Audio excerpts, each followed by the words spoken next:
Oh, sorry. I accidentally poured soda into the gas tank of your luxury SUV, my sister said after I refused to sign over our parents' condo. Mom added, mistakes happen. I did not yell. That night, I updated the insurance policy and restricted her access to the joint savings. But at 7:42 a.m., she woke up to something far unexpected. I had just finished my coffee when I saw her standing by my driveway. Ashley, my sister, a plastic bottle in one hand, her phone in the other, smirking like she'd been caught doing something she thought was clever. The sun reflected off the black paint of my Range Rover, the one I'd worked for years to buy and kept polished like new. That's when I noticed the gas cap was open. She turned slowly when she heard me step onto the porch. Oh, she said with fake surprise, lifting the bottle. Sorry, I accidentally poured soda into the gas tank of your SUV. Maybe it was an accident. Maybe she thought it was the washer fluid tank. She'd made that mistake before. But standing there with that smirk, it was hard to believe it wasn't deliberate. My pulse didn't even rise, not yet. You accidentally poured soda? I asked in a flat tone. Ashley shrugged. It was in my hand. I thought it was windshield fluid. Mistakes happen. Then Mom's voice came from the yard. She was holding her phone, clearly watching. Mistakes happen, she repeated. No apology, no concern, just dismissal. I looked at them both, my hands in my pockets. The same pockets that held the keys to more than just this SUV. The same pockets where I kept my patience, already worn thin. In my head, I'd already done the math. Ashley wanted the condo, our parents' place in the city, left to both of us. She'd been pressuring me for months to sign it over. I'd said no, knowing she couldn't afford it without draining the family account. This was her answer. Not a conversation, not an argument, just a bottle of soda in the gas tank. I didn't yell or curse. I didn't even check the SUV. I walked past both of them, opened my front door, and went inside. From the kitchen window, I saw her set the bottle on the curb like she was discarding evidence. Mom said something quietly, and they both laughed. The laugh of people who think they've won. That night, I made 2 phone calls. The first was to my insurance company. I need to update my policy, I said, reading the VIN from my files. Also, no one but me is authorized to touch this vehicle. The second was to my bank. Remove Ashley Carter from the joint savings, effective immediately. Both calls ended with the same sense of closure, like locking a door from the inside. When I went to bed, the street was quiet. The SUV sat under the lamppost, gas cap still open, but I didn't care. I had a different kind of fuel now, one that didn't come from any tank. And at exactly 7:42 a.m. the next morning, she was going to wake up to something far different than a calm older sister. By the time the first sunlight came through my blinds, my decisions were made. My phone was still warm from the calls I'd made, insurance, then the bank. Ashley's name gone from the joint savings. My SUV locked down. I moved through the kitchen in silence. Coffee brewing. Remembering 3 months earlier when I'd given Ashley a cashier's check for her mortgage. She'd been in tears, promising to repay me as soon as things got better. They never did. 2 weeks later, she called it an emergency when her fridge stopped working. I paid for a new stainless steel one without hesitation. Family helps family, right? That same family was laughing while soda damaged my SUV's fuel system. My phone buzzed. The family group chat. Mom, you're being dramatic. It's just soda. Ashley, you can get it flushed out. Not a big deal. Not a big deal. I stared at those words until they blurred. To them, it was harmless. They thought I'd pay for the damage and move on, like always. But I knew better. There were no accidents in this family. Only moves in a game I hadn't been playing for years. That was about to change. I opened my laptop. The plan in my head wasn't loud or messy. It would be precise. The kind of move that changes everything. And if Ashley thought I was going to stay on the defensive, she was about to learn that silence doesn't mean surrender. At 7:42 a.m., the knock on Ashley's door was loud enough to rattle picture frames and wake neighbors. She stumbled to the door, hair messy, wearing the same oversized t-shirt she'd slept in. When she opened it, she froze. 2 people stood there, one in a navy windbreaker with the First Union Bank logo, the other with a badge and clipboard from the city collections office. Both looked like people who did this job every day and weren't here to negotiate. Ms. Carter, the bank representative asked, already looking past her into the hallway, we're here regarding the default on your vehicle loan. As of this morning, the account is in arrears beyond the grace period. The lender has authorized repossession. Ashley blinked, shaking her head. No, no.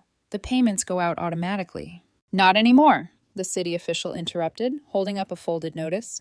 You'll want to read this. Your property tax installment for the year was due on the 1st. The payment source is frozen. Her mouth went dry. She stepped back inside and called her husband. It went to voicemail twice. On the third try, he answered, his voice tense. What happened to the rent check? The landlord called. It bounced. He says we have until Friday to fix it or we're out. Ashley felt heat creeping up her neck. Something's wrong with the account. Her phone buzzed again. Mom. She answered immediately. What did you do? Mom's voice was sharp and angry. I just tried to pay the electric bill from the joint account. It says transaction denied. Everything's locked up, all of it. Ashley pressed a hand to her forehead as the room spun. Outside, a tow truck pulled up, hydraulic arms clanking. The bank rep walked past her with his clipboard, not even looking at her. It hit her then. This wasn't random. This was the result of actions I'd taken to protect my resources, and she knew exactly whose move it was. By noon, the family group chat was flooded with messages. My phone vibrated constantly. Mom, what did you do? Ashley, you can't just take my money. Mom, this is crossing the line, Sarah. Over a soda? Ashley, you think you're clever? I muted the thread and let them keep talking. I had work to do. This was never about soda. It was about years of them treating me like an open wallet. I'd covered Ashley's missed mortgage payments just this once, 3 times. I'd replaced her fridge when it broke, even delivered it myself. I'd given Mom cash for unexpected repairs that never seemed to fix anything. And when I said one clear no, you can't have the condo, they crossed the line with a smirk and a bottle of Diet Cola. That line was no longer in the sand. It was set in concrete. At 1:14 p.m., Ashley called. I didn't answer. At 1:16, she called again. I let it go to voicemail. At 1:18, Mom tried. This time, I picked up. What do you think you're doing? She said without greeting. Ashley's in tears. The bank is here. They're taking her car. I leaned back in my chair, watching the tow truck outside my office pull away with her white SUV. Sounds like she's having a tough morning, I said calmly. This is unnecessary, Sarah, Mom snapped. You're making things harder for your sister because you can't let go of some apartment. Hurting my sister? I laughed without humor. No, I'm protecting my resources from someone who poured soda into a $70,000 engine because she didn't get her way. Mom started to speak, but I kept going. And that condo you think is just stuff? Dad's name is on the deed. He wanted me to retire there. You don't get to rewrite that because Ashley can't handle her bills. Silence. Then she said what I expected. We're family, Sarah. Family forgives. Family respects, I corrected. Forgiveness is earned. Respect is required. I hung up before she could reply. By 2:30 p.m., my attorney texted, changes processed, all joint accounts secured, new beneficiary designations confirmed. I looked at the message, feeling the shift, not just in money, but in control. Outside, heavy rain began, hitting the roof hard. Somewhere across town, Ashley was probably staring at her empty driveway. Mom was probably on the phone with relatives telling them I'd gone cold. They would call it betrayal. I called it restoring balance. Underneath it all, there was no relief or victory, just certainty that the situation had changed, and I was no longer someone they could control without asking. When my phone buzzed again, I didn't check it. I just turned it off. The rest of the night passed in silence. No calls, no texts, just quiet. The kind that doesn't mean they've given up, but that they're planning their next move. By morning, I knew I was right. At 6:00 a.m., a blocked number called. I ignored it. 30 seconds later, the same number called again. This time, I answered. You've made your point. Mom's voice was tight and brittle. Now fix it. Fix what? I asked. You know what? Ashley can't pay her bills. She's panicking. I can't cover both her mortgage and the Cabo trip. I almost laughed. Cancel Cabo. A pause. We can't, she said sharply, as if it was impossible. The flights are non-refundable. The resort is already paid for with the same account you've been draining for years. I finished. So, no, you can't cover her mortgage because you already chose your vacation over her housing. This isn't fair, Sarah. I let the silence hang until it became uncomfortable. You're right, I said. Fair would have been you in my driveway yesterday morning holding Ashley accountable for damaging my SUV. Fair would have been you telling her to apologize instead of accusing me of dramatizing. She started to reply, but I hung up. By 9:15 a.m., I was at the downtown notary's office.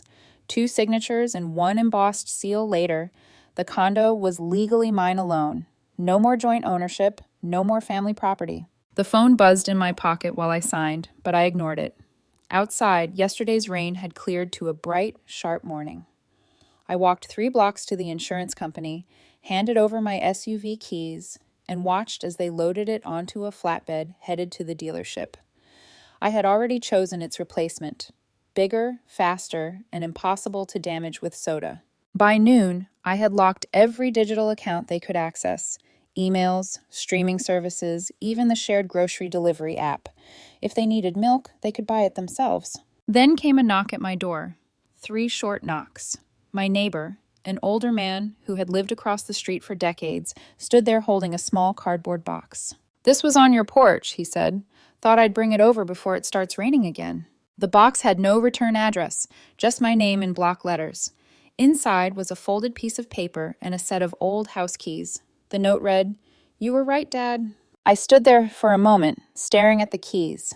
I knew exactly what they were: keys to the lakeside cabin he bought years ago, the one no one else in the family knew existed. My phone started buzzing again. This time, a flood of messages in the family group chat. "Ashley, you told Dad?" "Mom, where are you? We need to talk now." "Ashley, if you think this is over."